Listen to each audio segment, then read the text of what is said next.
Hello everybody, this is KBTV and Friends, I guess we're gonna call ourselves now.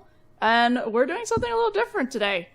This is recorded a little bit after we finished Case 4 of the Greatest Attorney, and we thought we could just use this opportunity to take a break and try something different. I guess this is something like a podcast of sort. Name slightly pending, I guess, but I think we just... pending. Welcome to Name Pending. Oh, I liked Cafe Corner. No. It's still Cafe Corner. It's just it is also still pending. But Vote we now wanted in the comments.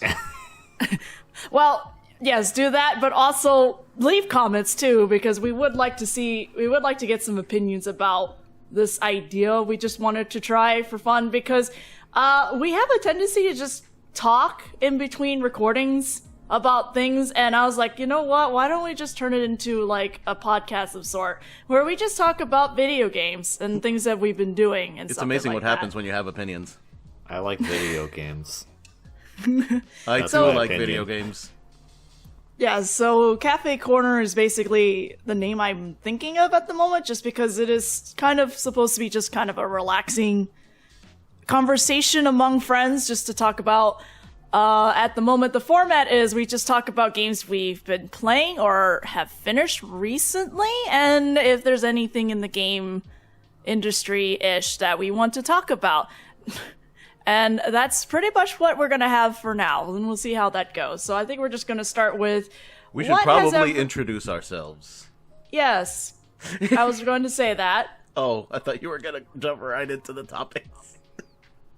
It's in the topics, and then I was going to say, let's introduce each other. We're going I'm great. just happy to be here. We're going to... How dare you? How dare you? Well, I am the host. Everyone knows me as Taisa, and this is going on my YouTube channel, Taisa the Gamer. Hi everyone, Taisa the Gamer's channel. Oh, I'll also introduce myself while I'm at it. Yeah, that part. I was like, That would help. Yes. I'm KirbyVolt, but you can call me KV. I have been doing lots of collabs with Taisa over the past few years. Greetings, gamers. I am XTRSunburn. Also Lewis. I don't care. I stream video games. I like video games. Sometimes I don't like video games, but mostly I like video games. And I'm the smartest moron, aka Final. That name has stuck with me since eternity, so I'm just sticking with it now. I tend to review things on my channel.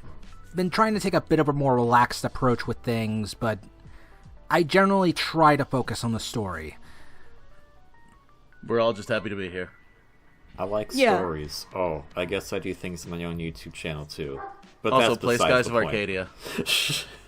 just throwing that out there to everyone. To all of you, and to everyone watching, play Skies of Arcadia. well, okay. Since you're talking about Skies of Arcadia, why should we play Skies of Arcadia? Because it's great, okay?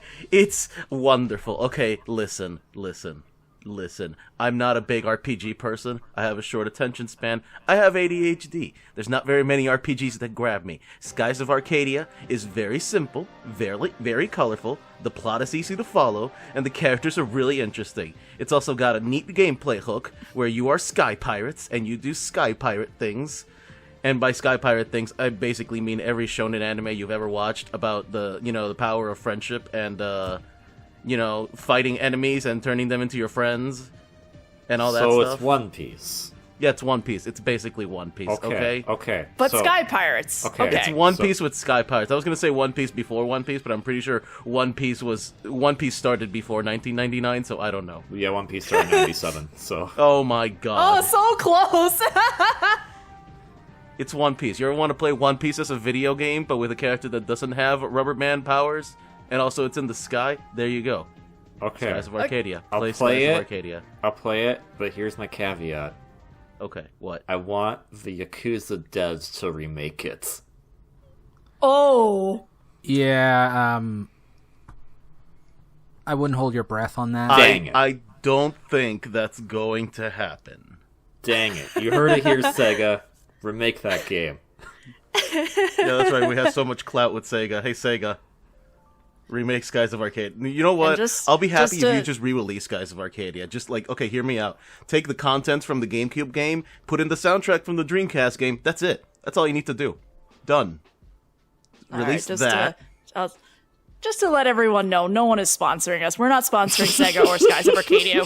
Lewis just really likes Skies of Arcadia, Look, so I forced just me gave to him a play it. platform. I didn't force you to play it. You played it on your own. Don't you start with that. All right, well, what we were going to be talking about before we had our not actual sponsorship, we were going to go into games that we've recently finished or currently playing at the moment. I guess I could start. I mean, people have been watching me streaming on Twitch. I just recently finished Kingdom Hearts Melody of Memories. I don't have a lot to say to it, so I might just go over to Yakuza Like a Dragon, but... No, I want to know. I want to know what you thought of Melody of... Melody of Memories. Yes, it's fun. I'm ignoring the story because it's crap. It is fun. That's all that matters. If you like Kingdom Hearts... Most Kingdom Hearts games, to be fair. If you... Look, well, it's all rhythm game is the thing, though, so, like, does Kairi it's do fun anything? The whole time. She does literally... a thing, and then she doesn't. Yeah, okay, that's fair. Yeah, I came into this knowing already that Kairi's gonna get shafted again, so, like, somehow, I already knew this, I didn't come in with this any expectation, and it still managed to disappoint me. But I'm not here to talk about the story, I'm here about talking about the gameplay itself. If you really like rhythm games and Kingdom Hearts music, I would definitely buy this because the rhythm game portion of it is really, really fun. Yeah, the nice thing about Do you Kingdom like Hearts, Yoko Shimomura music? Yeah. Do you like rhythm games? That's it. I love Yoko, but also I hate that every time I play a Yoko song, the game, the Twitch or YouTube will flag me every time, and it makes me angry. This actually happened when I was streaming Final Fantasy XIV. The Shadowbringers patches. Every time Primal's music started playing, Twitch would flag me. And I'm just sitting here like, it's in the game. What do you want me to do? I'm like, Well, you could dispute that easily at least because it's like it's literally part of the game. I managed to dispute. I know, I but managed I'm to gonna- dispute the stuff. So, I know, but I'm gonna complain about it anyway. but yeah, I would definitely consider buying the game if it's at $20. Honestly, that's a though, good it price is for not. it. It is not worth the full price that it was when it initially came out, which is $60, even for a rhythm game. That. Yeah, it was $60 when it It's initially all released, reused which is PS2 stupid. assets. Oh wait, how are Yes. we feeling about like swearing right now? That's fine. All right, cool. I could. might have just dropped an F-bomb without meaning to. You Oh, it's okay. $60 Yeah, it's, Kingdom Hearts look. spin-off. I just about lost it there for a second. Yeah, and like, look, if it was actually a proper game, like, I don't know, Birth by Sleep was $60, okay, I can work with that, but it's just a rhythm game, and for the most part, rhythm games are probably $40 at most. Yeah. So, like, I knew right away I wasn't gonna buy it, even though I really like rhythm games and Kingdom Hearts music, and I did like what I played, because there is a demo out that you could play, and I did like it. I just wasn't interested in paying at the amount that they were asking for at the time, so I just waited for a sale. So I finally got to play it, and it's great. The only portions that involved Kairi was her retelling the entire story, and then at the very end. And even then, she got shafted, because it was the ending, the secret, Spoilers whatever, for those ending. who want to know the story of this game for some reason, even though it's going to be Which you recapped can- in the next game anyway. You can literally YouTube the story of Melody of Memories, and it'll be done in like 15 minutes. I promise you. Yeah. Oh, I see. just So what you're YouTube it. telling me is that the next Kingdom Hearts compilation they make, this is going to be the game that's going to get the cutscene treatment. Yeah, I doubt probably. it, because there's not even enough cutscenes to warrant that. That's the saddest part, and I'm just angry because it's clearly foreshadowing Kingdom Hearts 4, and it's really funny because I finished Melody of Memories after Kingdom Hearts 4 was shown, and I saw the trailer because I realized the end of Melody of Memory was actually foreshadowing Kingdom Hearts 4, and you see that Kairi and Riku have located where Sora is now, and they're about to leave, but then Riku's like, no, you stay here. And then Riku goes off anyway to go save his boyfriend and leaves Kairi again to not do anything, and I'm Why just do we salty. like Kingdom Hearts? It's fun to To play. be fair, I It's liked fun to Kingdom play. Hearts before Kingdom Hearts 3 happened.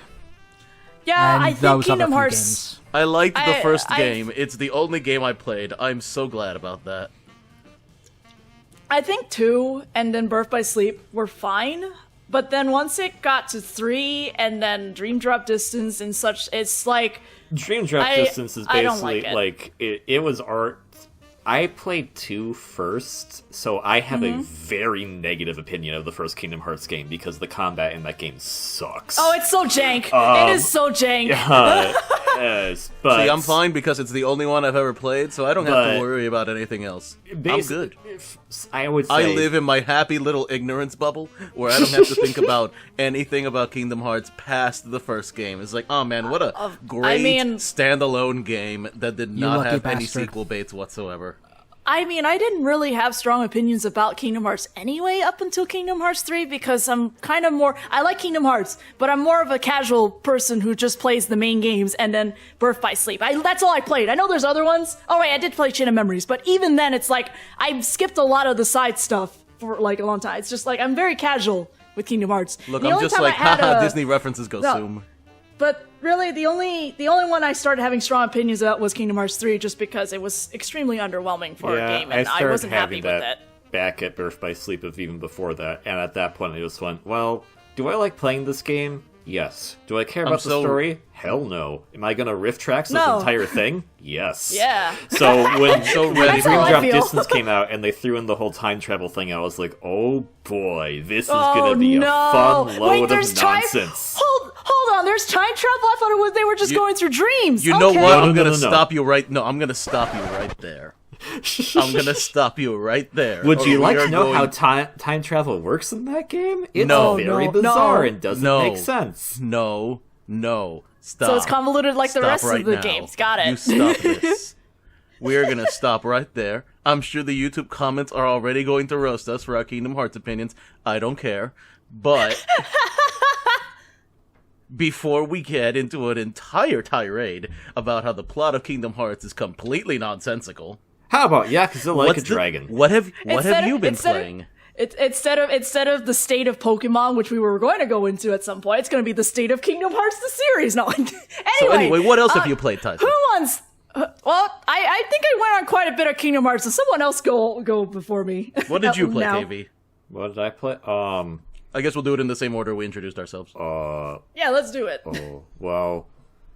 See, one of the games I finished / I'm posting to YouTube now is where I'll go into a long tangent because Kirby is the best thing ever, and this is now the new best Kirby game, and they, 3D games can all suck it because this game actually nailed 3D perfectly on its first try, and all 3D games, they need to live up to the standard now.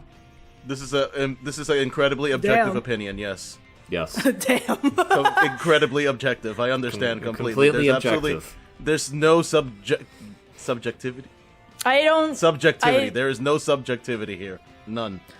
I know nothing about Kirby Forbidden Memory. Forbidden Memory. That's Forbidden Land. Well, it's Forgotten Lands. Forgotten Land. I know nothing about it besides mouth mode, and it is a post-apocalyptic kind of world. And that's all I know. It's always the post-apocalyptic kind of world. Splatoon is a post-apocalyptic kind of world. The explanation as to why it's post-apocalyptic when you get to the end of the game is actually kind of funny.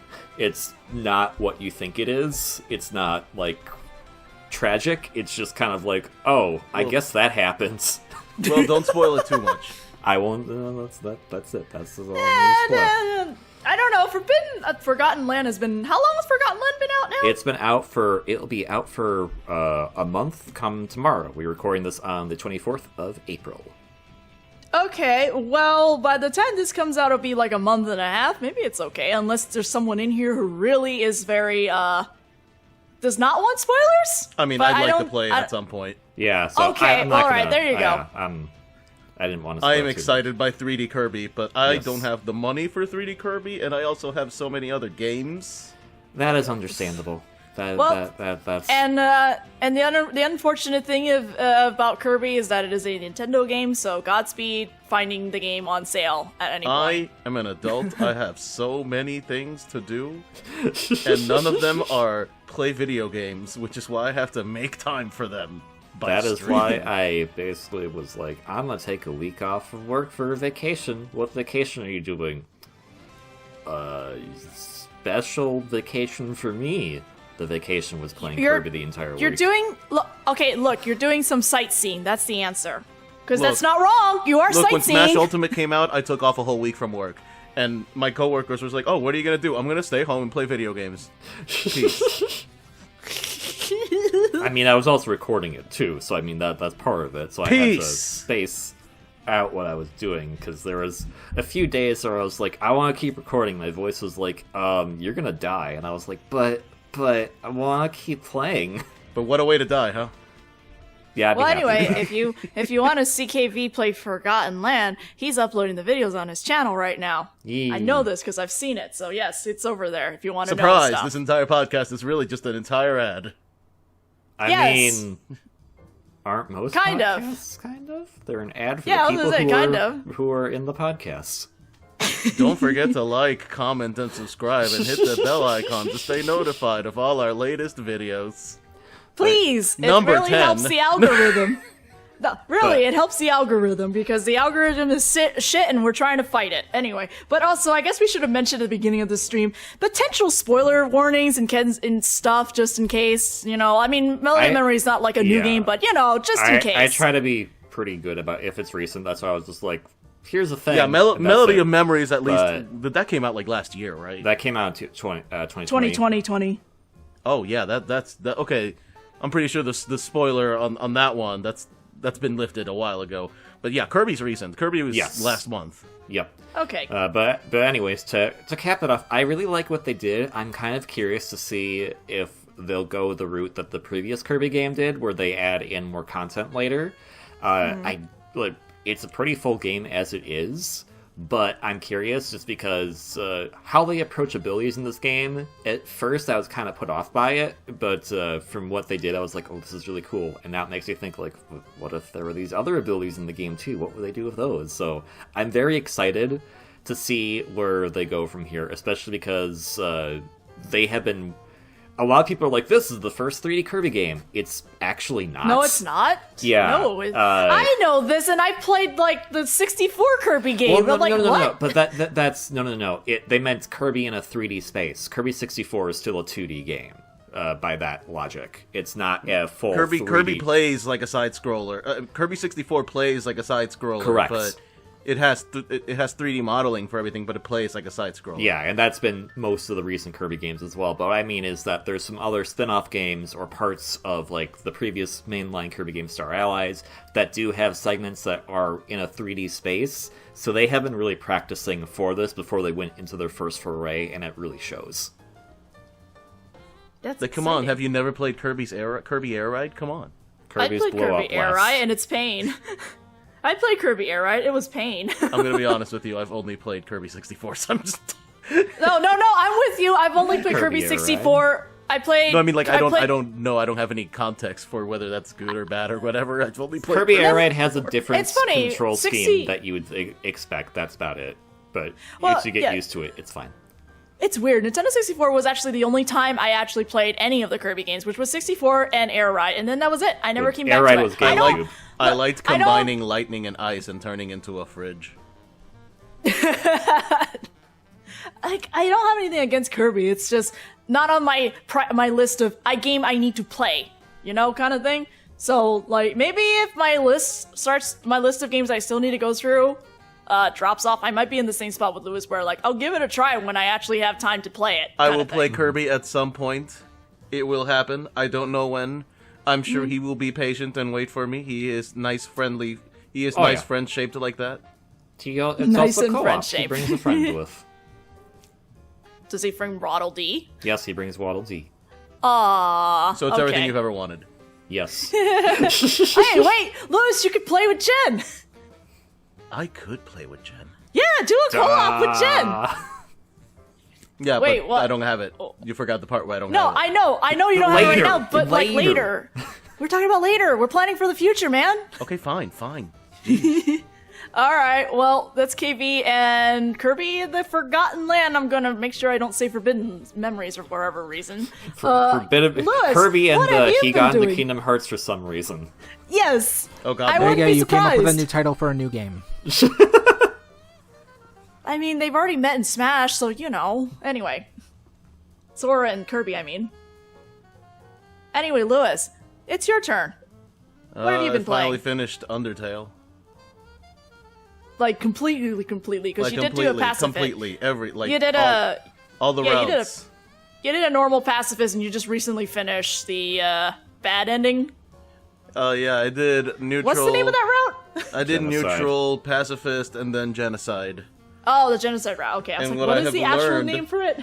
And now that I've had time to sit down and think about it, I realized that the genocide route was boring. Yeah, like, I really like the boss fight of that. Like, I know it's frustrating, but I There's really only- like... I yeah. think But there's only Genocide- 2 boss fights. I know, And the difficulty that's spikes it. to such a ridiculous degree that it's like... It's Yeah. either so insanely hard that it's discouraging, or it's so absurdly boring that I feel like I'm not playing anything at all. And on the one hand, I feel like that's the point of the route, but on the other hand, as far as writing wise, it's excellent because it's making very clear what the point of all this is. You don't have to do this, you're doing this because you want, all that stuff. But from a player experience standpoint, it's boring.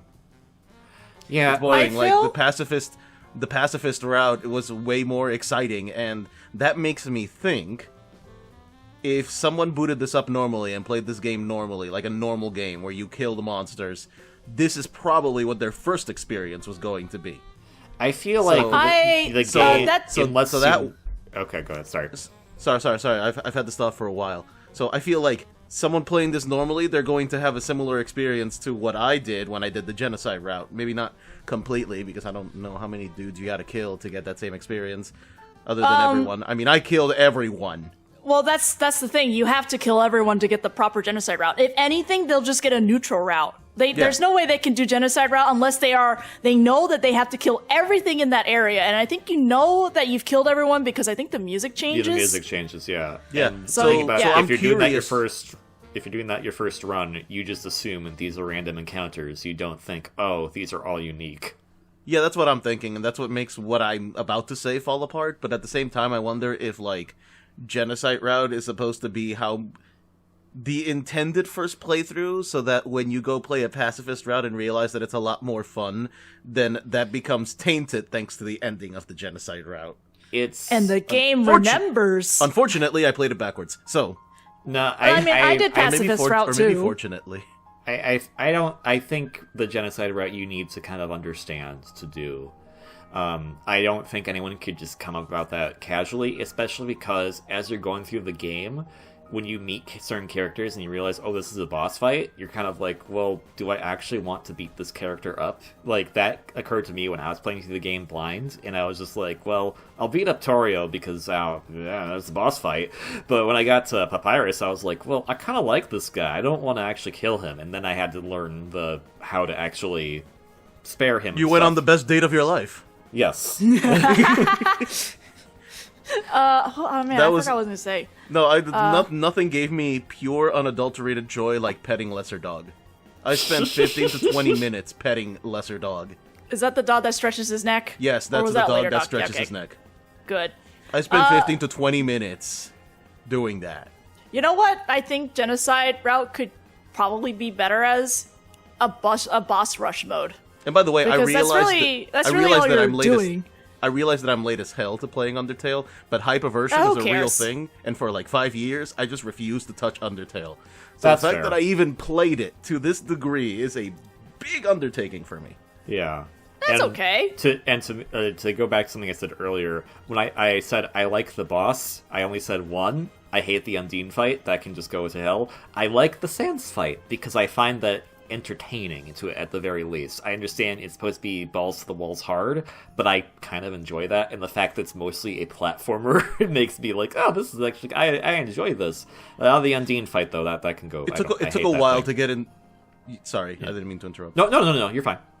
It took a while to get into the mindset of enjoying Sans, because after a while it was encouraging, but then I got into that 14 mindset of doing savage runs where you throw yourself into the grinder over and over again for incremental progress, and it's just like, well, that's it. That's the mindset I have to tackle this in. I'm going to die a million times here.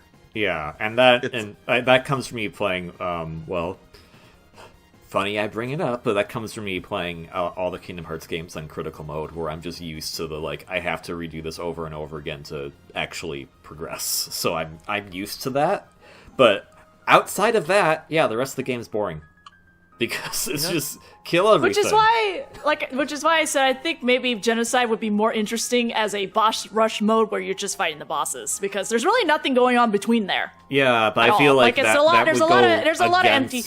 I know, but I know, but I said like as an option mode, like you know how like Metroid has his own boss rush mode now, Metroid Dread. It's a thing. It's not like part of the story or anything. It's just that I think Genocide mode would be just interesting if there was a boss rush mode, but it's just an option. It's not like the part of the story. Well, the Genocide run is sacrificing its fun for the sake of its message, which is the point, because the point is this isn't fun for anyone involved, and like I get it. That is the point.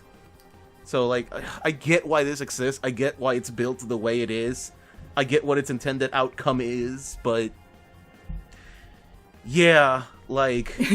yeah, I honestly would have just preferred doing Pacifist Route again, really. Yeah, that sounds about right. At least I did it. The Sans fight was a spectacle. I have zero interest in tackling the Sans fight. I am more interested in fighting... Undying on Genocide than I am with Sans, just because I don't like platformers very much, and I don't like bullet hell type fights, which is why Undertale took me a bit to get into, because some of the gimmicks are kind of bullet hellish, and I don't like bullet hell type kind of things. So yeah, when I found out okay. that, I never tried Undertale ever again. Yeah, I actually at one point, because this was still when I was unwilling to play Undertale, but Jen wanted to play a new RPG, so I bought her Undertale. Because I was thinking, oh, hey, it doesn't play like a normal RPG. Maybe, like, it'll be interesting. Oh, no. And then it turned into a bullet hell, and Jen has not touched it. That's fair. Yeah. And I'm just sitting here like, I cannot blame you. No, I cannot blame you at all. I'm sorry, I did not think the game was suddenly going to shift genres, so I apologize for that. It has many genres within its RPG aspects. It has, it's so funny, because the dating mechanic... Speaking of rhythm games, Undyne. Yeah, that's exactly why I want to fight Undyne. Because hers is very rhythm-based type of combat, and I wanted to try that one more so than Sans. But I had never finished my Genocide run. I got tired of Undertale, so I just walked away. Well, unfortunately, I made it a follower goal, so it's just like, well, I'm here until I die. And you didn't die. You beat it. So. Excuse you, I died a lot. I know, but you're still here talking about it. That's fair. You know what? That's fair. Meanwhile, anyway. also other game, like, I did the Genocide run, and then I was like, okay, cool. So I'm gonna go delete the flag in my files right now that says to give me the bad ending if I do pass this run ever again, because you can do that on the Steam version. Oh, really? Yeah, there's a flag in the files that you can just go and delete. Yeah, you have to actually go into the files to do it. I'm not gonna bother. Like, I generally didn't know that. Yeah, I was gonna say the game remembers if you did. The game remembers up until I go into the file registry. I just didn't know that you could generally do that. So other games I've been playing are Metroid Prime for the first time and Wind Waker HD for the first time, but I'm not done with those, so I don't really have anything to share about those. Oh, understandable. I am almost done with Stella Glow. It's very good. Thank God. The 3DS eShop is going to be closing very, very soon. Go get Stella Glow. I know there's physical copies of it, but I'm sure it's really hard to get because it was the last game Image Punch made before they went bankrupt. They frickin' expensive. I'll Stella tell you Glow, that. Very good. It's right, probably my favorite tactics RPG now. We'll roll back into 3DS if we have the time for it. So let's roll over to Fino. What have you been doing? What have you been playing? Or finishing? I recently finished Xenoblade 2 after the trailer for 3 came out again. Okay, screaming. How was it? Thing is with Xenoblade 2 is I technically bought it a few years ago. I started it up. I put in, like, as of right now, I have nearly 100 hours in it. For like about 90, I just dropped it in favor of other games because around the time I dropped it, Hades came out. So that consumed a lot of my time. So for like a few years... Valid. So for like a few years, it just like sat there doing nothing, but after those trailers, I decided to pick it back up again. I just switched it to easy because I just wanted to get done the story at this point. That's fair. Yeah. So yeah, my issue with Xenoblade 2 is that we're all adults. Sometimes we don't want to throw ourselves at the difficulty wall. Okay. And especially when I barely Jesus have any critical time mode. left in order to actually play video games. Like, when I get home, I have maybe about an hour to entertain myself. I can't even work readily on, like, streaming or even video making sometimes. And you like the story a lot more than other things. Like, gameplay is kind of mad to you. It's mostly story. Yeah, and the funny thing is, like, Xenoblade 2, I feel, has, like, better gameplay compared to, say, Xenoblade X, because I have a much clearer understanding of what I'm doing, what I can affect, you know, all that jazz. It's just I feel when I first played, I screwed up assigning blades to characters, because I would pretty much say, yeah.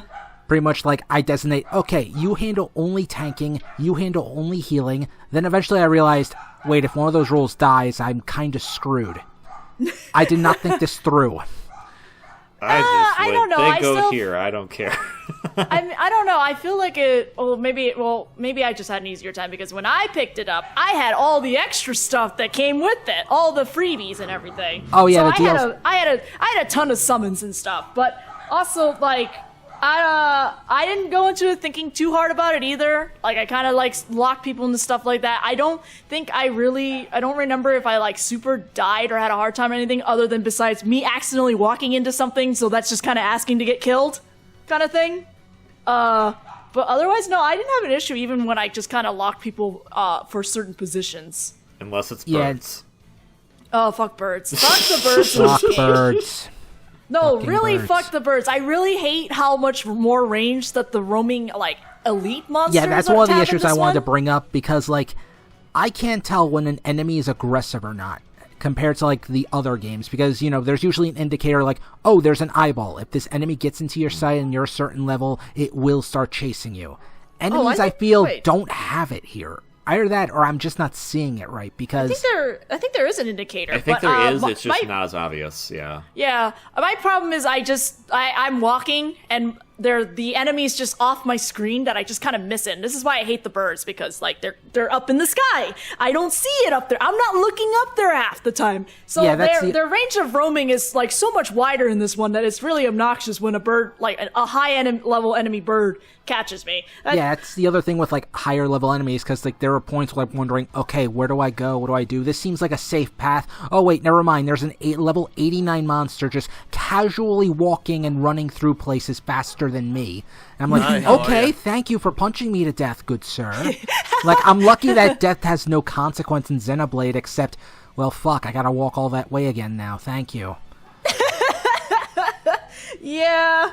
That's the Metroid treatment right there. It's not, oh man, I died. It's, oh man, what was the last safe room I saved in? Well, it's I not think it even that there's no probably, save room. It's just what was the last checkpoint you were at. I mean, same feeling. But yeah, I know I eventually you- got the DLC for it, for, like, you know, Oh, all its the Torna's little really good. blades and all that jazz. I didn't do the arena stuff that has, you know, the other Xenoblade characters in it, because I just skipped straight to Torna. No. Torna's really good. That's completely understandable. Like I think I only got Shulk out of the arena just for the hell of it, but even then I set the arena to easy because I don't really care for like Coliseum. I don't care for Coliseum challenges and stuff that are always inserted in every RPG ever. I just want the stuff if I can get the stuff. So all I got was Shulk out of it, and I was really happy because he played the one song when you use him, and I can't remember the name of it now. You will know our names. Yes, and I was love like, that good. song. I'm glad. I consider getting the X character, and then I just didn't do it. Yeah, what's nice is that with the DLC and some updates, they create a mode called Custom, where you can make the game as hard or as easy as you want. And for the arena, I just want these characters. Screw it. I'm not going to go balls to the walls on difficulty here. I just want the characters. So I was like, I got Shulk, I got Elma. What boss theme do I want to hear? Do I want to hear Uncontrollable, or do I want to hear You Will Know Our Names? They're both very good. Even for someone, it's so funny because I was like trying to do the challenges that had the character. It was really funny because I realized I actually knew most of the songs because I've heard them before, and I never realized they all came from X. I just heard them before. And it was the funniest thing. It's like, wait, so I just kind of knew X without actually playing X. But that seems to be the X experience, as I understand it. Yeah, I don't know if they're ever going to port it at this point, to be honest. I wish they did. That's another game I actually just recently was playing this morning, and I still love X, but it's also the game where it's like, okay, how do I do this? How do I do that?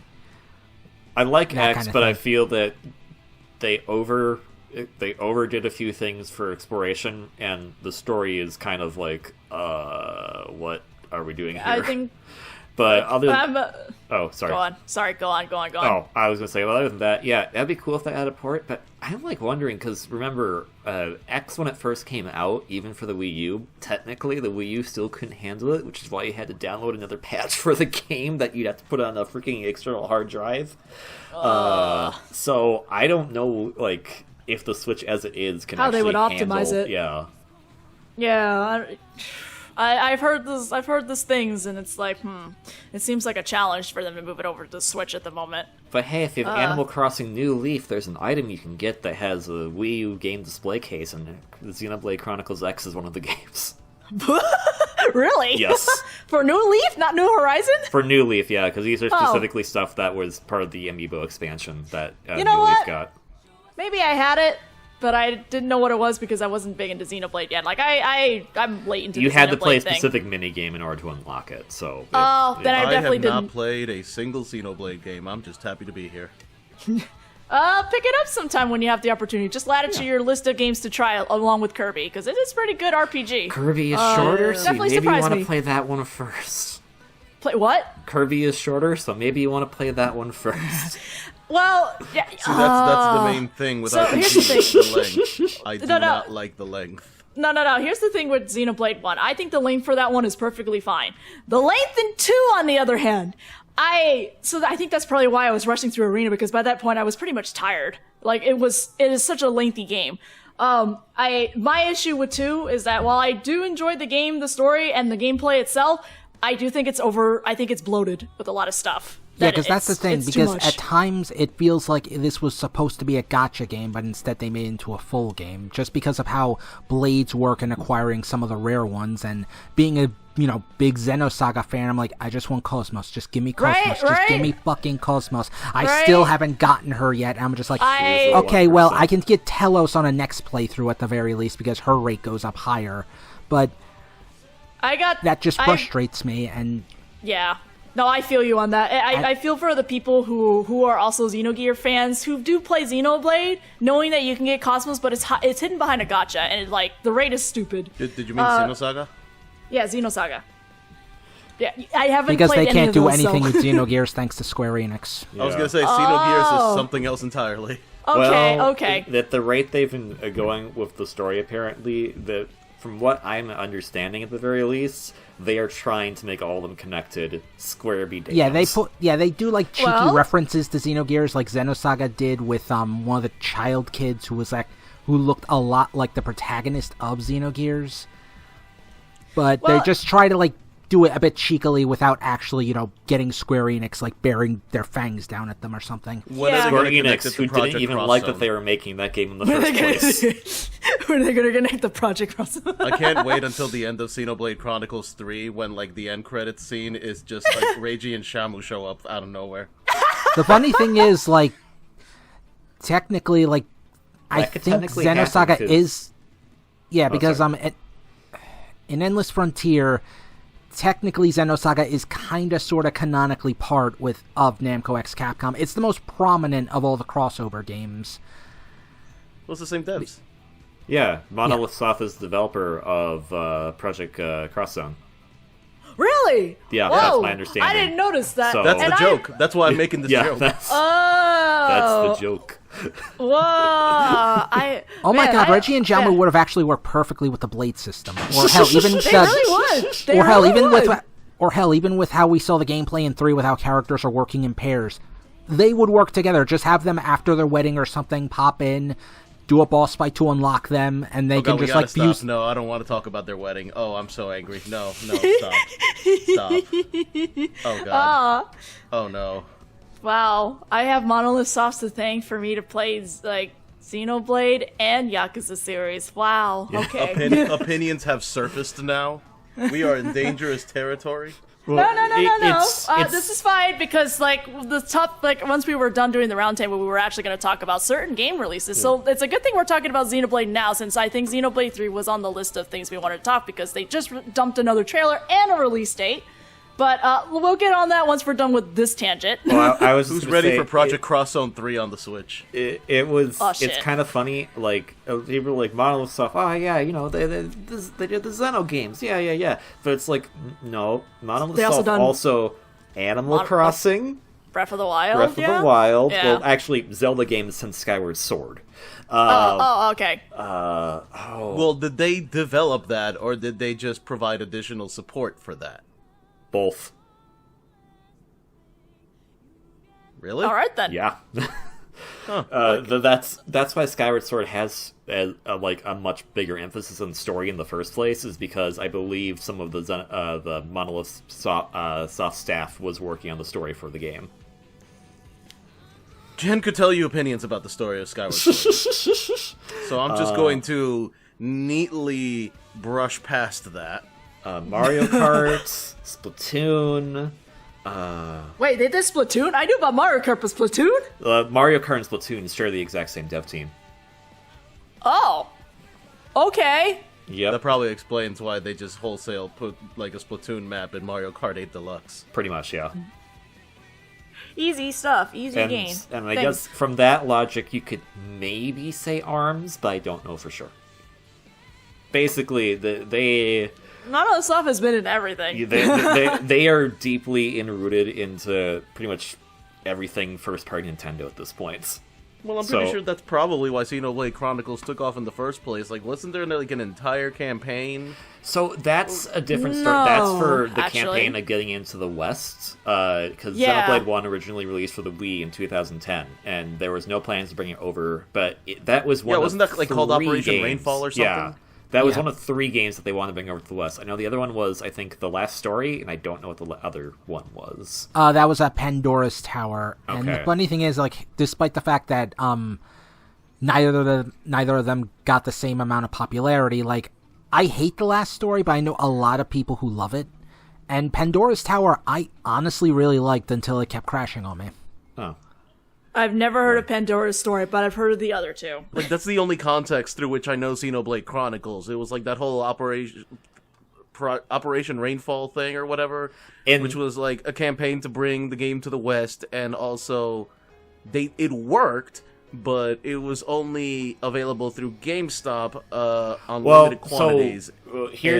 So there's more to that story. The prices for Xenoblade 1 Wii is I want to say Operation Rainfall happened because Monolith Soft had started working on some new games, because at the end of the 2000s, after Namco had kind of shoved most of them out the door, Nintendo bought that particular studio from Namco, and that's why Monolith Soft is now a first party for Nintendo. Yeah. Well, but because party, I don't know. No, they're first party. Oh, flat out? Okay, all right. Yeah, they're flat out first party. That's why they have so many. That's why you won't see them on a Metroid game, because they've been doing that with other second party studios. But that's why you see them in like Animal Crossing, Mario Kart, etc. Because those are all first party games. But the original they got the treatment Rare wanted. Yep. Oh, you're right. I didn't make that connection till you said that. Oh, poor Rare, man. They got what Rare bad. wanted. Pour one out for Rare. I mean, Sea of Thieves is doing good, so good on them. But yeah, it came out in 2010 for the first Xenoblade in Japan, and because it was a Japanese JRPG, and it was also in the last years of the Wii, it was a Mother 3 situation of, why would you bring this out? It's a risk. It was a risk kind of thing, and isn't so it? the campaign worked to an extent. It worked for Europe, and that is why all the main Xenoblade games have English British voice acting, because that's where or it European was done. voice acting Yeah. would be more exact, actually. European voice actors. So once the English version of the European release was done, that's when the US was like, oh, I guess if they want it, we'll take it. And GameStop was the only one who pick that up at that point, and that's why we had the stupid GameStop crap with that. Because the US just went flat out, no, we don't want this. And now they're kicking their feet a lot for that. And, I bet.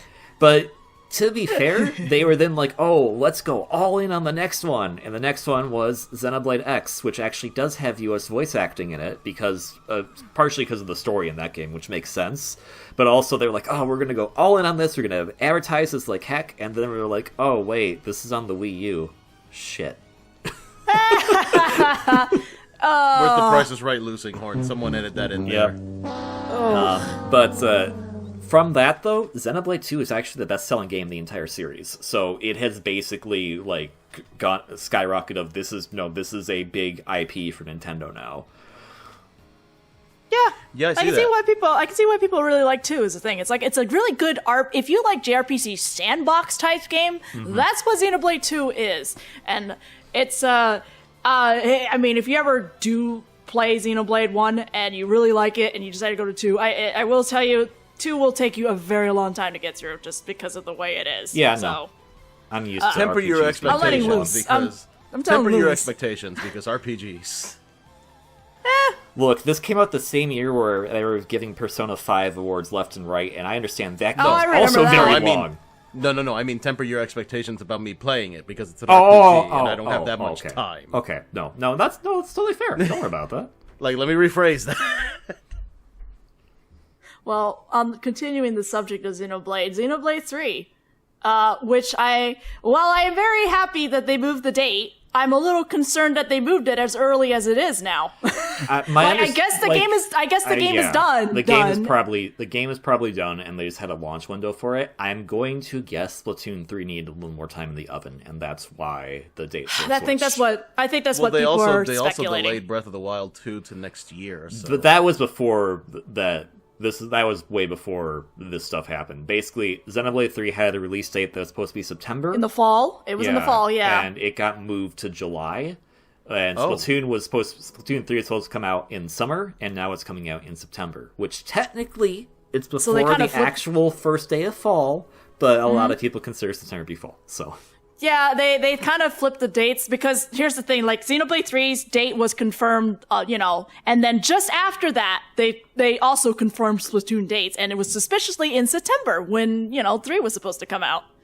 So I am a little concerned in a sense that it does have an earlier date. Like I would be more excited, but you know how like game industry, how they are these days. So it's like, I hope the game comes out polished. That's it. Yeah. and I mean, to be fair, comparatively, they've had 5 years to work on a new game compared to the time between X and 2 was only 2 years. Oof, so yeah. I don't doubt they've had time to polish. And has it been 5 years since Xenoblade Chronicles 2? Xenoblade Chronicles 2 released in December of 2017. So yes, it's been 5 years. What? Basically, we're seeing the Switch 2.0 launch, as I'm calling it, and I'm laughing because if I look at the release date so far, a lot of them are backwards from what the 1.0 launch was. So like one of the last games that was released for the Switch in the 1.0 launch, as I'm calling it, was Kirby Star Allies. One of the first games being released in the 2.0 launch is Kirby. Yeah, so, I said it again. I said forbidden. God damn it. So I made a joke on Twitter like, okay, so let me know when Mario Odyssey 2 is coming out in August, because that's the time slot when it would come out. Well, that aside, I'm very excited for it, all things considered. Monolith Soft has also been adding a ton of staff. Like, they have the most staff of almost any department in Nintendo right now. That's great, but also, most staff does not always mean a good game. That's great to hear. Yep. That is a good thing to hear. I'm happy for that, but I don't have strong opinions based on that alone because I've just seen enough shit in the game industry at this point. It's exhausting. It's exhausting when when dates get announced or moved around, and already in your head you're thinking, "Oh boy, I can't wait for the next What Happened video." I'm still sad about Anarchy Reigns. As shorthand for, all right, what did they mess up this time? How did things get mismanaged? The only reason why I'm not super heavy dreading, I'm just okay, it's an early release date, which is very strange in just game industry in general. Usually you see people delay things, not push it earlier. So I mean, previous Xenoblade games have, as far as I know, didn't have issues. Like, the Definitive Edition came out fine, 2 was fine. So, like, I don't have any real issues to be concerned, per se. This does feel like a marketing move. Like, we have a gap in our... Like, we have a gap in our release schedule that we need to fill. What's the game that is the most complete? Alright. That's what it feels like. Now, can you rush the QA testing? And it's just like... Oh, God, yeah. I don't know, like... Rushing QA is how you make sure QA doesn't do their job. Yeah. You know what? And on top of that game coming out, Digimon Survive is coming out the same day. When I heard that, I'm so scared right now because those are 2 games that people are definitely looking forward to for different reasons. Because here's the thing, Digimon as a series is struggling on the West as it is. So, Digimon Survive actually needs to do well, and it's really, really unfortunate that they had decided to announce the same day as Xenoblade 3 is coming out, so it's a bit of a conundrum. But I'm also very concerned for Digimon Survive because it's been, like, in development hell for 4 years. It changed teams at one point, so...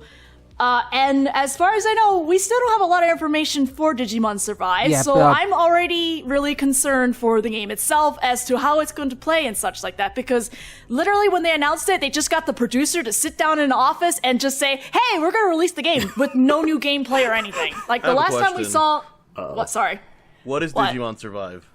It is a visual novel / tactics RPG style game. That is probably the best way for me to describe it, because that's what it looks like. I can probably explain. Yeah, go for it, Final. Because if you have more on it, go for it. Because the thing is, I've been, like, I played Cyber Sleuth, like, the last game. This is from the same people, I think. This is the same people developing Digimon Survive. I do like Cyber Sleuth in the other game that came out. I just never finished it. I had the situation where, like, I just wanted to make the Digimons, and then I just kind of forgot to do the story, and then I just never got back to it. Yeah, that sounds about right. But if you have any more details on Survive, go for it. But yeah, the last time I saw any kind of trailer or information about this game was, like, in March, and that was just to reveal the characters in the game. There was no gameplay, no actual gameplay stuff. And then after they announced the date, they just dropped some screenshots. So, like... It doesn't look good on, like, Digimon's side at the moment, which is really worrying for me. Alright, I've been trying to focus on this game for a while. Hell, like, when that announcement showed and we barely had any details, I was freaking devastated at first. Like, I figured... When I heard mobile phones were going to be involved, I'm like, oh, no. Wait, there's mobile phones involved for Survive? No. Yeah, because, like, apparently the game is supposed to work with the phone, from what I can tell. It seems to just work like some kind of app as opposed to, like, a dedicated mobile game, which was my initial fear. I'm hoping I honestly hope you could just do nothing without the stupid phone. Is this like a Japan-only feature, or is this just going to be also worldwide? I don't know. Like I said, these are details that barely get brought up. But oh no, that looks bad already. Yeah, but there's a distinct lack of information here that is very concerning. Right? Go on, Final. Sorry. Anyway, I've tried looking at this based on how I've seen another similar game try to go this route. You know, the whole, like, kind of sort of visual novel kind of thing with RPG tactical elements, because Atlas tried this thing before with Devil Survivor on the 3DS. Well, initially on the DS, then the 3DS got an upgrade or something, where there was, like, no dungeon crawling, no going around, doing stuff like how you would, like, say, in a regular RPG. It was just mostly through text and character portraits, which seems to kind of be sort of the way Digimon Survive's gonna be. Like, of course, more emphasis on visual novel stuff. Yeah. But that's basically how I see it. And plus, like, some of the gameplay seemed to be like, okay, you can do free battles to, level up your team, use other Digimon, stuff like that. And it also seems to... Here's the thing, Digimon has always kind of had a dark edge to it. Because, we've seen Digimon die. Like, how many times have we seen Leomon die by now? Poor Leomon. Or how about Wizardmon, that probably scarred a lot of children, including me back then? Oh, yeah. Yep, There's I a lot was of death definitely and broken in. reincarnation in Digimon in general, I've noticed. Yeah, it's just like sometimes, though, those Digimon that die, they sometimes don't come back. Like in Season 3, Leomon died, his data got absorbed, he wasn't coming back at all. Like, he never actually came back, and that pretty much broke one of the characters' mindset. But, this is Jerry, There's right? your Android Jerry. 16 moment Yeah. right there. Digimon Tamers is a funny thing because all I know because I watched it and I definitely saw some Neon Genesis emphasis off of it because holy shit, Tamers was dark as hell. Holy oh my god, crap. that final enemy still scares me to this day. The frickin' V-Reaper. Still scares me. Yeah. But, Yeah. yeah, that seems to be how Digimon's going, and, like, how... Oh, I didn't even explain the whole more mature element, I guess, because Cyber Sleuth also had that, you know, apart from, you know, some scantily clad female characters, because, of course, that's going to happen. Because Japan. Yeah, exactly. And plus the, fun fact, the artist for a Devil Survivor also does Cyber Sleuth. I'm not sure if he's doing it for this game, too. Okay. Yeah, which is why if you ever see, like, that kind of sort of weird art style, or it's very distinctive and easy to see, basically. Yeah. But, I also hear, like, since it's going down a visual novel route, that's also, much like Devil Survivor, it's going down, like, multiple routes, which means characters can indeed die. So, like, you could have, like, some units who might die, or you might make decisions like, okay, I don't like what this is doing, I'm gonna go on my own, I might either turn evil, or I might just be die to some other enemy or something like that. That's where I think it's going to go, similar to Devil Survivor. Real quick, we are making That'd be assumptions cool. based on how Devil Survivor is, right? Like, this isn't confirmed or anything. No, not confirmed. Okay, Yeah, we're but just that being said, okay. like, some of the darker elements have been confirmed. Like, there are characters that can die. That's why I'm making the comparisons. Okay, yeah, no, I'm just trying to parse out which parts are speculation and which parts are actually, like, stuff we know. Because I don't know anything. Time to this stick game. up on the screen. Speculation or no speculation. There I need a was, like, Pepe Sylvia board. Yeah, I don't have an issue like it being a visual novel or a tactics game because I freaking play Fire Emblem. I played other tactics style games like Final Fantasy Advanced Tactics. Like, I love that kind of style of tactics RPGs. So I'm excited for that. I'm just not sure, like, as Final says, how much amount of exploration is in there. Because Like- it is kind of half and half, so... Yeah, I doubt there's going to be minimal exploration, but to make up for that, I'm assuming there's going to be more story to it, is the thing. If it's a visual novel, then yeah. So I'm like, back to the whole situation though of them both being coming out. I just Survive doesn't look good right now. That's the thing. So it's it's probably gonna come down to me just buying 3, just because there's information, there's stuff out there that we can Well, we see. don't know if that's something Survive done, looks so. good because we don't know anything. Exactly, that's the thing. There's like, and the release date has already been confirmed, and like Xenoblade 3 still has more stuff out than like Survive, even though Survive was known for like years now. Does Digimon Survive have a logo? Yes, they have a box art already. Oh, okay. Well, I was gonna make a joke that Metroid Prime 4 might have more out on Digimon Survive, but apparently not. Yeah, there's a box art and such already, and they already have like a pre-order bonus, which is you get a free Gilmon, which I'm like, oh, that's cute. I like Dang, Gilmon. you get a box art? Yeah, and Gilmon. With starring Dante from Devil May Cry. Yeah, I think at this point, I feel bad, but there's just nothing for me to really, like, want to buy Survive right now on the release day, so it's probably gonna end up being, like, I'm gonna buy 3, and then I'm gonna wait for Survive to go on sale, which sounds terrible, because I want more Digimon games to come to the West, but, like, I don't know what's going on with Digimon games sometimes. You They're also just need bad to at market. advertising. Yeah, they're You just also bad need at to marketing. market to the West. They're just really bad at it. Like, I didn't even realize Cyber Sleuth was a thing until, like, a year or two later that was a Hell, thing. the I was messed like, up thing oh, is all right. they announced this information on the anniversary of Digimon 2. Digimon as well. Yeah. So, like, okay, we finally have information, but it's barely anything, and it's on your freaking anniversary. Is Digimon a Bandai Yeah, go for Namco it. product? Yes. Okay.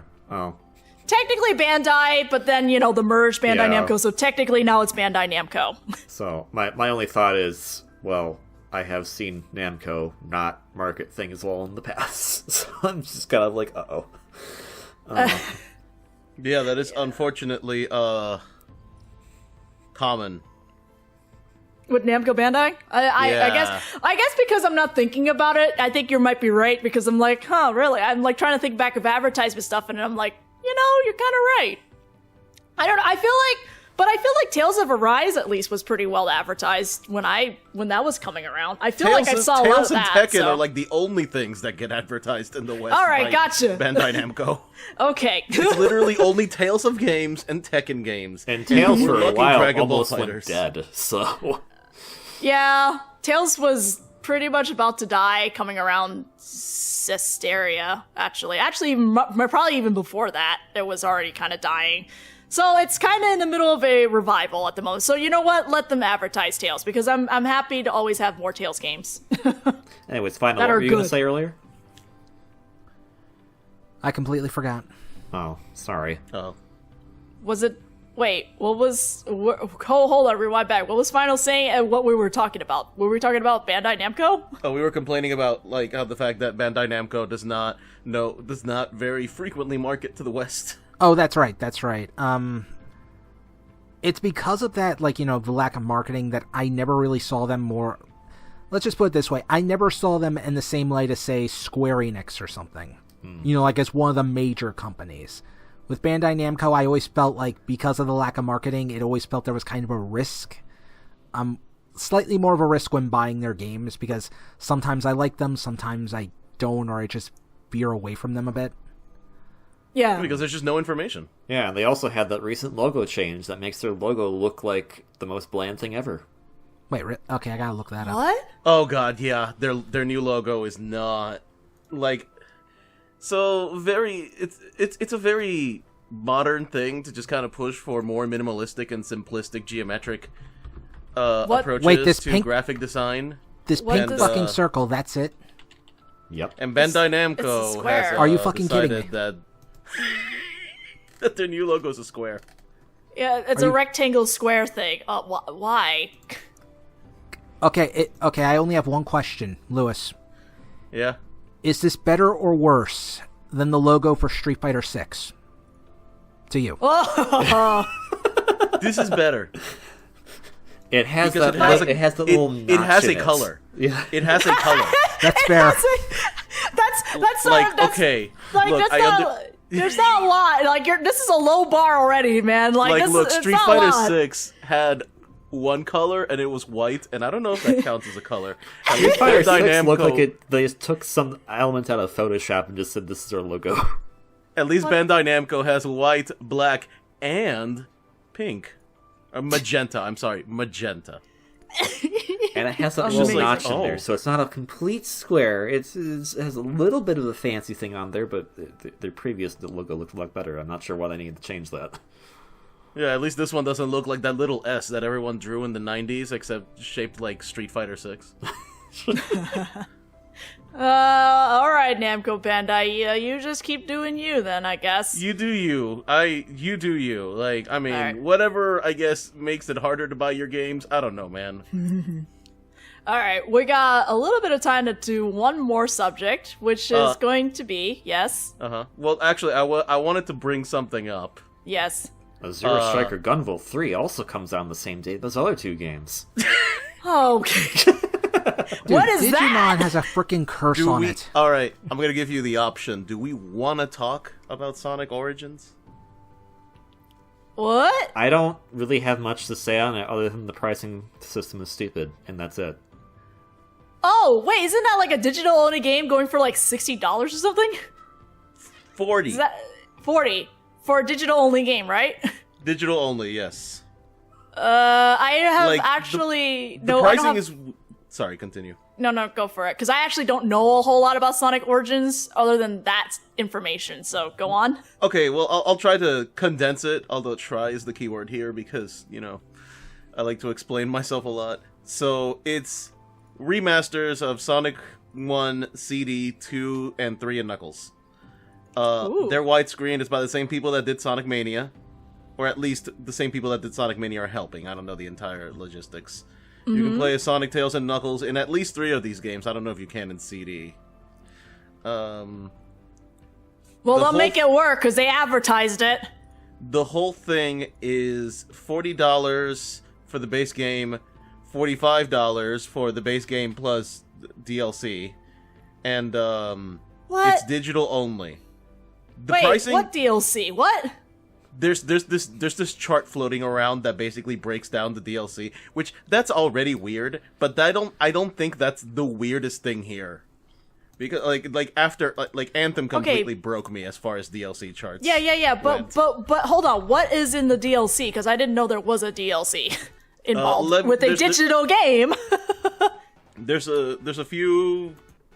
I gotta look it up, but it basically boils down to a bunch of really aesthetic driven things. It's like a letterbox mode or thank you KV. Yep. Okay. Why can't I open that? What? Oh my god, this is literally Anthem all over again. Okay. Yeah, it's not as bad, but this chart does not. It really makes it seem more complicated than it actually is. For a digital only game. Yeah, the DLC is not very substantial either. I think the only thing worth noting is the, and I do actually want to talk about this part. It's the classic music pack, which I know a lot of people are mad. It's oh, I gotta pay DLC for the classic music, but I'm okay, hear me out. I'm pretty sure that breaking the classic music into its own DLC pack is the only reason that they're allowed to re-release Sonic 3 and Knuckles. I don't. Okay. Yeah. What is the context there for the context Michael is that Jackson. the original soundtrack for Sonic 3 and Knuckles is supposedly composed by Michael Jackson. Okay. Now I there's a lot of speculation about it, but there is also a lot of proof in that a lot of the songs in Sonic 3 share a lot of the same melodies as songs that Michael Jackson did after Sonic 3. Oh, all right. Okay. There's entire comparison videos. Ice Cap Zone is flat out a Michael Jackson song. Okay. All right. And, okay. All right. But so I feel like if they released Sonic 3 on its own with the original music, they would have to pay royalties to, I assume Michael Jackson or his. Well, wouldn't this? agency or Well, whatever. you said this was a rumor or speculation. It's not actually confirmed that Michael Jackson had any involvement. I don't remember if Okay, it's confirmed or not. Okay, well, I mean, wouldn't this technically kind of confirm it then if they're separating the classics To be paid fair, That's DLC? what I'm. But Now, also this to is be pure- fair, yeah, This is pure speculation. Oh, sorry. Sorry, it's this is pure speculation because we don't know what's in that classic music pack. But given we haven't had any re-releases of Sonic 3, and the fact that we're finally getting it, and there's a DLC that separates the classic music, makes me think that that music has the Michael Jackson stuff. They get the royalties off of the DLC, but they don't get the royalties off of the base game by not including it in the base game. Okay. So here's my question. Doesn't 1 and 2 also suffer the same problem? I realize they've re-released 1 and 2 as well, multiple times, but isn't that through some kind of loophole they've been able to do that? And by releasing it as a new game, essentially, it's kind of we've got to pay royalties to the guys who did the music for Sonic 1 and 2 again. No, Sonic 1 and 2 don't have the Michael Jackson problem. But they did have another problem for a while, because I remember for a while, the stage they really wanted to push as Sonic's home stage was the first stage of Sonic Heroes, not Green Hill Zone, because they didn't actually have the rights to the music for Green Hill Zone. I don't know about that. Okay. You might be right, but I don't know about it. The only one I know about is Sonic 3, because it is very notoriously always missing from re-releases. Okay. Even I have the Genesis Mini. It has Sonic 1 and 2. It does not have Sonic 3 and Knuckles. It's the only game I've never actually played. Okay. So that's my guess. I'm not saying the pricing isn't weird, but I kind of get it. No, what I'm explicitly angry about is the digital only move. Yeah. I think it's Yeah. strange. $40, but alright, I mean, that's not too bad. You're remastering 4 games, $10 a pop for old games remastered with more playable characters and added objectives. Alright, cool, fine. I mean, I don't And then hate it's that. digital only. And then it's digital only, and I'm just alright, where's the $40 going, dude? Right. This isn't paying for disc or cartridge manufacturing. It's not paying for cover art. It's not paying for physical cartridge. It's not paying for physical cases. I have an idea where it could be going, but you're not going to like my answer. Oh? If what Sega has said they're still on track to do, it's gonna go to that thing that everyone that's kind of died down now, but everyone hates them. No, we're not gonna talk. Oh no, okay, yeah, okay, all right. Nope. Moving on. Moving on now. If Shin Megami Tensei ever goes into NFT territory, I'm dropping the entire series. Oh god, no. That would destroy Final. I think we have made it very clear how we feel about that. Yes. Yeah, that. no. Well, I feel like I guess it's been slowly dying out as being a thing now, at least. So. And the more it dies, the more people with money keep pushing it. I But know. that's where I'm gonna stop talking about it, Yeah. or else No, it will moving on. consume the conversation. So moving on. What was the next thing you were gonna talk about, Taisa? The last thing? The last thing we were going to go on about was the death of the 3DS and the Wii U. Well, the Wii U's already been dying, but it's now the Wii U 3DS, is in a coma. 3DS.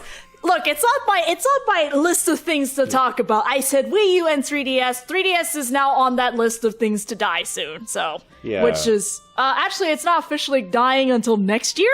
But Well, like the eShop is closing So this here's year. how it is. As the time of recording, you can still put credit card information onto your 3DS. I think by the time this goes up, you probably cannot, because that is going away in May. So you can no longer buy games via the eShop through credit card. You can only buy them through Nintendo gift cards, and I think that goes away in August.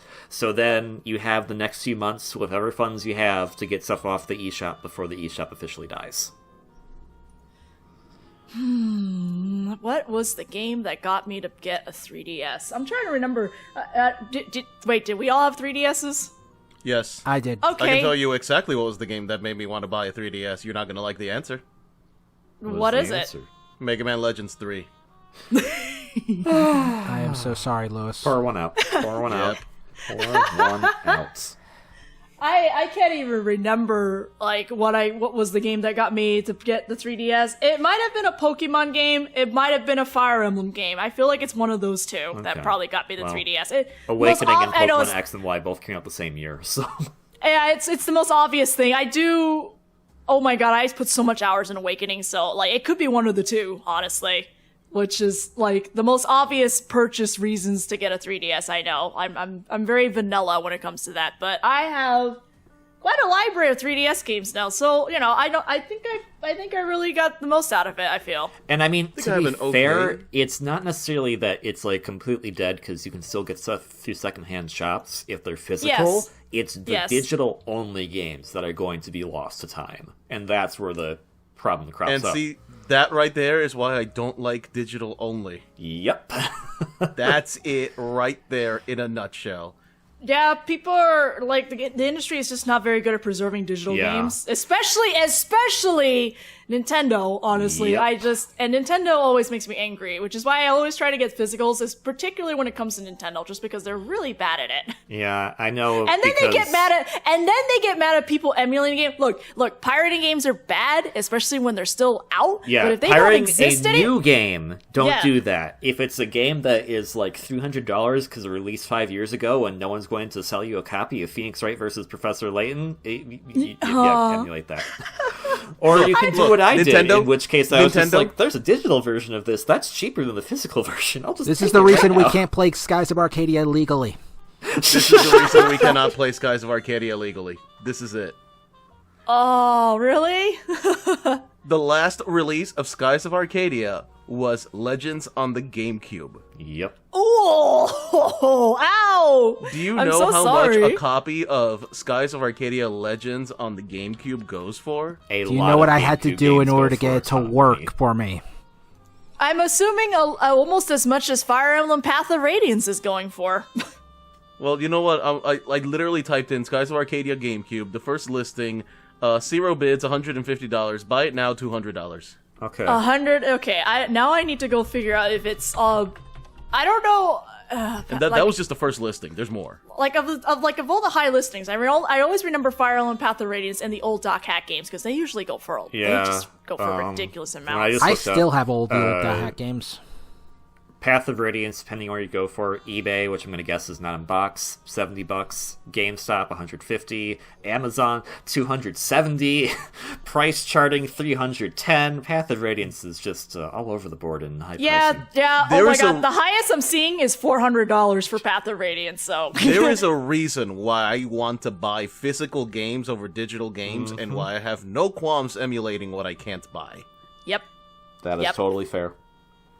Because, like I said, the industry just sucks at preserving digital things, and you know what? They can go fuck themselves if they get angry about people emulating games that no longer exist. And this is why the 3DS eShop dying is such a travesty. Is because the 3DS is notoriously hard to emulate. So any of these digital only games are going to be not only lost to time, but probably not even emulatable.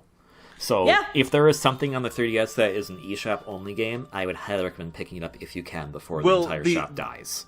The individual games are hard to emulate on an individual basis, but the actual emulation of 3DS hardware in general is honestly really, really intuitive. Okay. But that comes down to if the game itself doesn't work, though. That's the problem. That's the ongoing struggle, is going through every game on the 3DS and making sure that it works on the emulator. Yeah, look, I tried playing The Great Ace Attorney when it was still just Daigots and Saibon. I tried playing on an emulator because I wanted to try doing stuff with the fan translation, and oh boy, it was not liking that. So yeah, I completely agree that playing any 3DS game on an emulator is super struggles. Well, yeah, but so when I streamed Metroid Samus Returns? Was that an emulator? That was emulated, and it ran great. That was also a late 3DS luck. game, though, so I'm wondering if, A, the technology had caught up a bit, or B, the game itself was just an easier one to emulate compared to others. Because I know a game that technically should be simpler is Kirby Triple Deluxe, and that game I tried to watch someone who tried to emulate that last year, and the game would just constantly crash. Oof. Yeah, it's hard figuring out what's the best games for it and the worst games for it, but the emulator does actually tell you. I guess this was not supposed to be a conversation about emulation of 3DS games, and yet here we are. I mean, the 3DS is dying. eShop, this is what we're going to talk about. No, the 3DS is dying. This makes sense. We're talking about alternatives at this point, but it's unfortunate that it's not 100% a good alternative, because not all games are going to work is the problem. So we're still running into the issue of some games are just going to die. Yep. They're never going to come back. That's it. Especially if it's just some kind of random one-off game that if it's not super popular, then that's going to be completely destroyed too, because there could be a lot of good games that people just didn't play, and it's just well, we don't know what this is, so who cares? I'm just looking at... I'm kind of far from the mic, because I'm just checking some games that I have. Yeah, obviously most of the first parties will probably make it through, but other than that, yeah...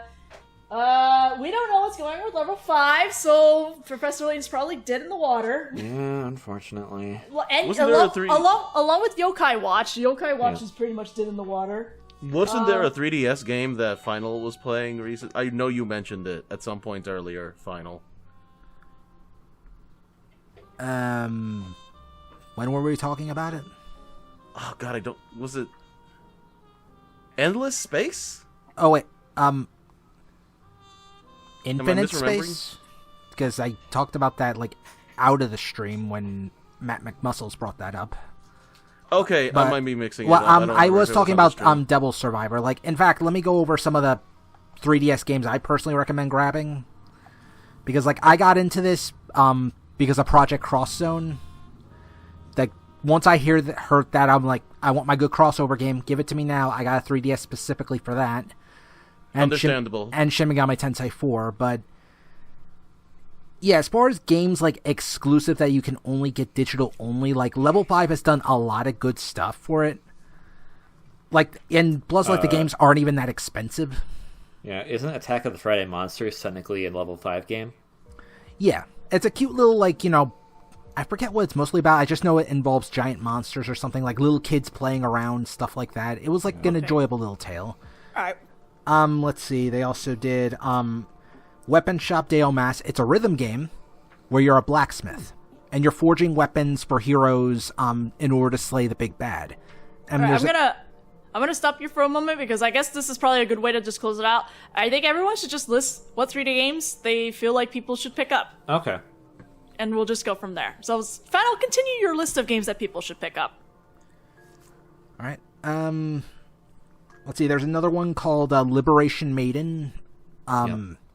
Basically, apparently the president or something's a girl who pilots a giant robot, and you control her destroying a bunch of bad guys. There was also an RPG, a weird little RPG that... Do you remember the Voice of Cards thing that just came out a few months ago? Yoko Taro did that.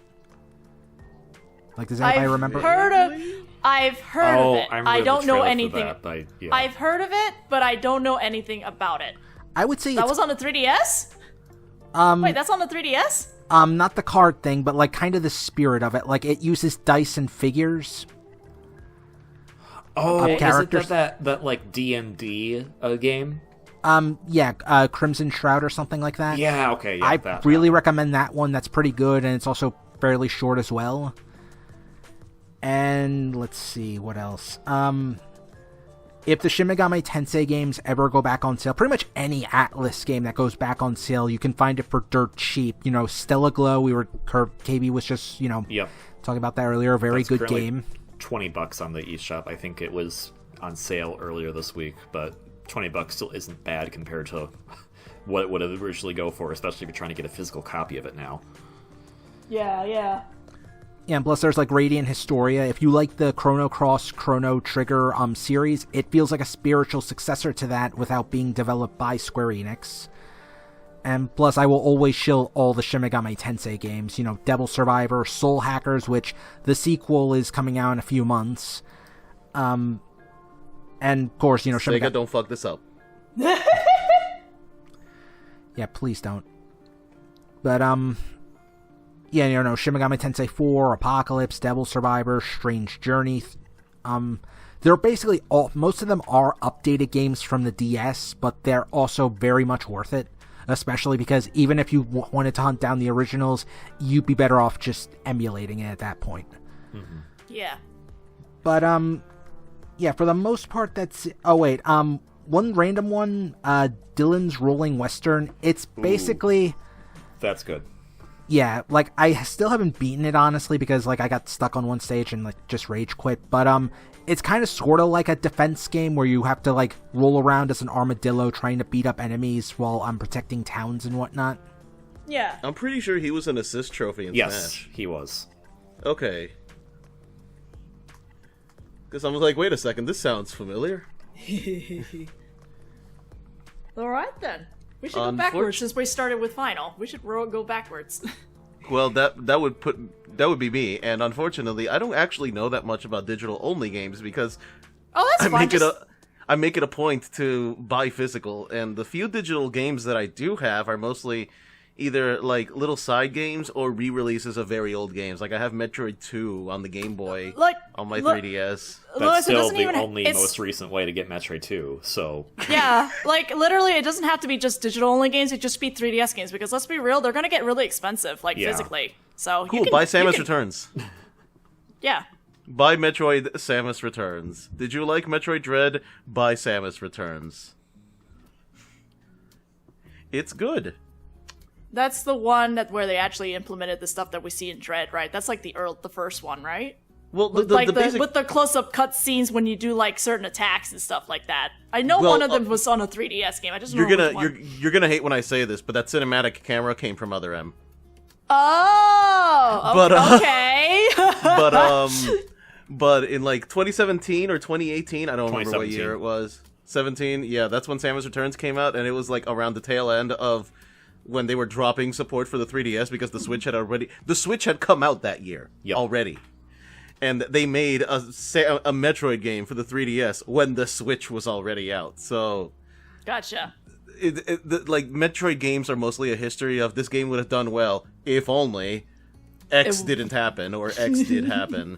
Like it's always something. But Samus Returns is a remake of Metroid 2 on the Game Boy. It's made by the same developers that did Metroid Dread, and it's honestly pretty fun. There's going to be a lot of arguing as to which game did it better, like Samus Returns or AM2R, which is a fan game, by the way. It's a fan game. It's a good fan game, but it's a fan game. Then they're both good in my book. Yeah, they're actually both good. They just serve different... Yeah. They serve different audiences. They serve different needs. That's Yep. the way I saw it. I played them both so that I could have this opinion.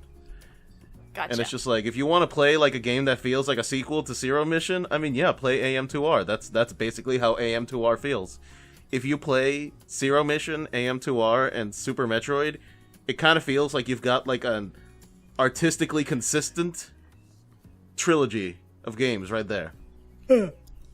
But Samus Returns is still really good because it's like the first time we get to see 2D Metroid with 3D graphics, and it's just like it's nice seeing Samus just club things with her cannon. Like that's so satisfying to me.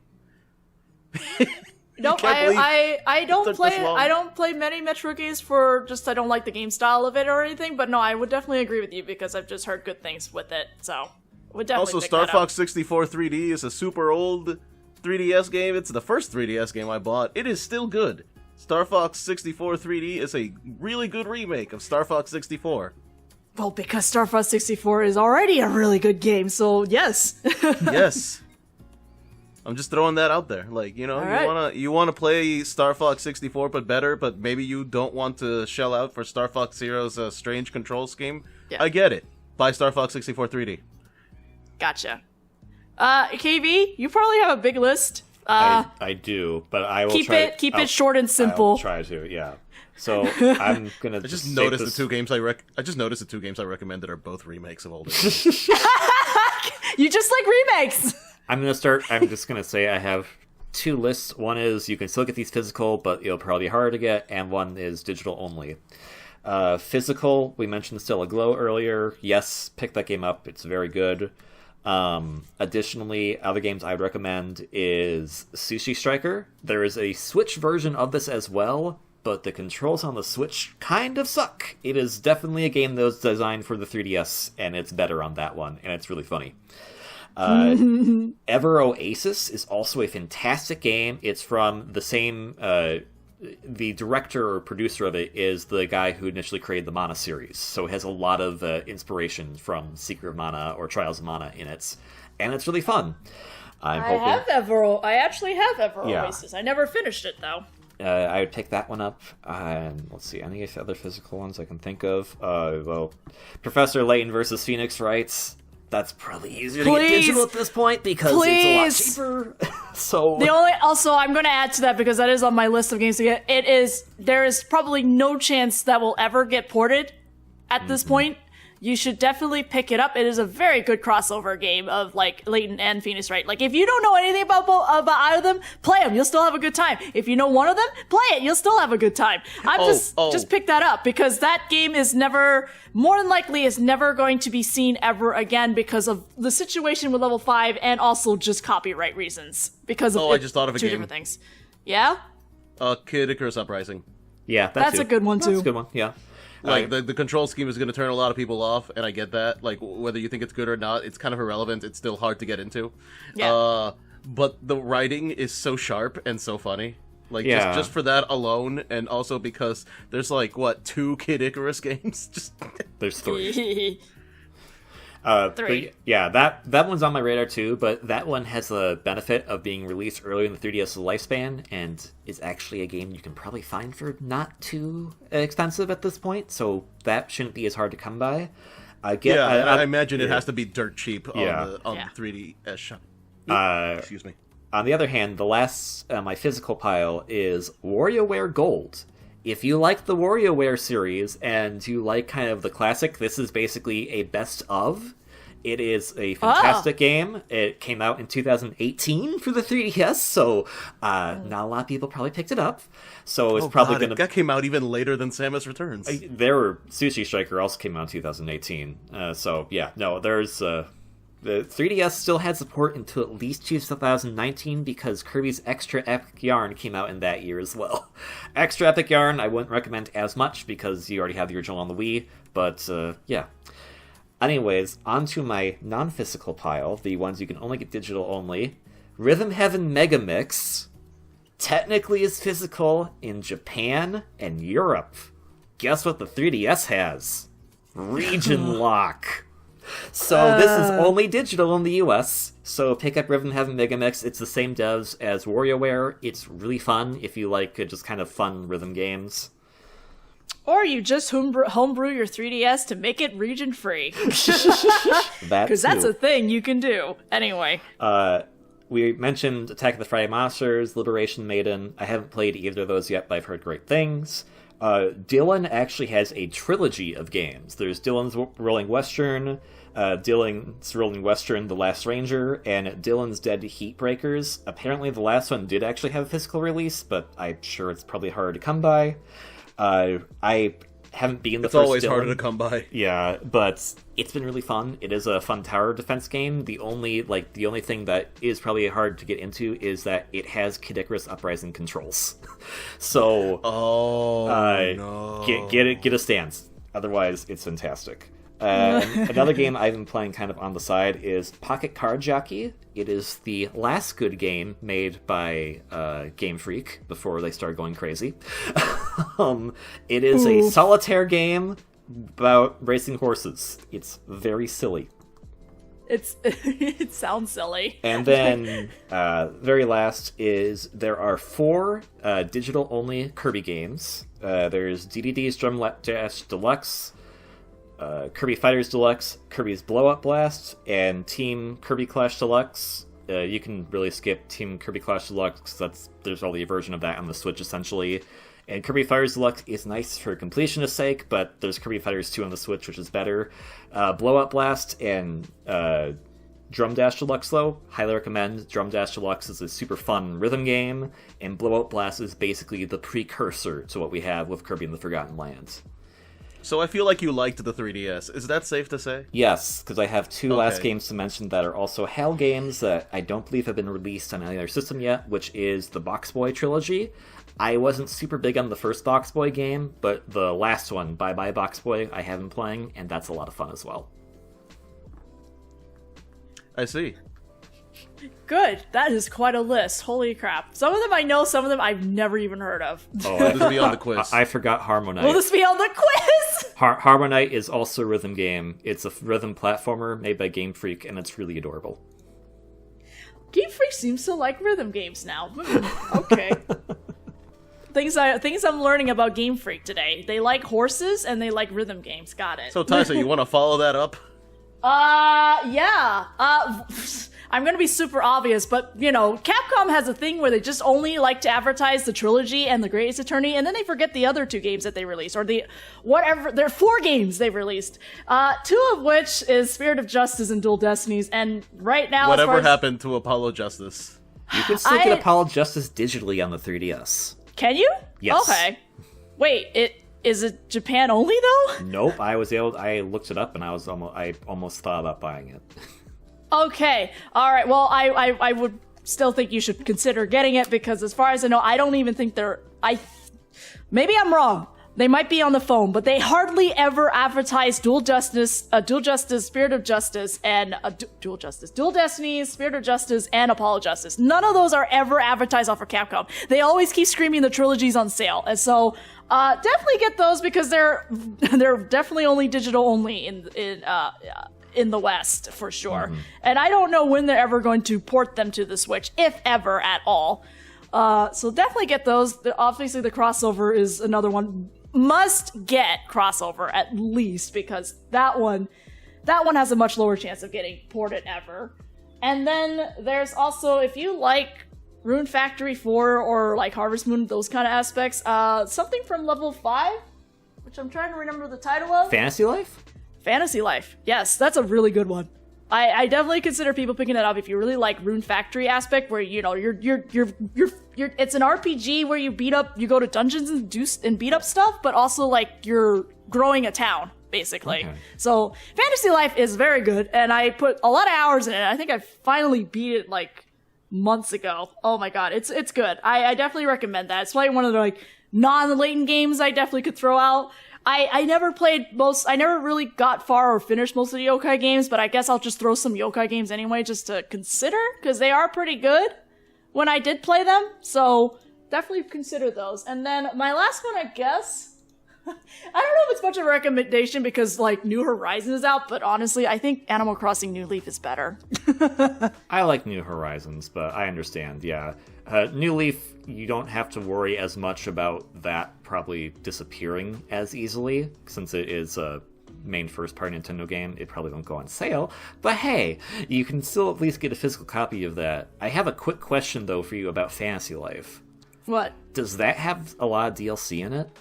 No. Oh, okay. I don't think there was. I don't remember there being any. I think Okay. there might have been one DLC. This was a long time ago, but there might have been like one DLC. But I don't remember there having a lot. I managed to play through the base game just fine if there was.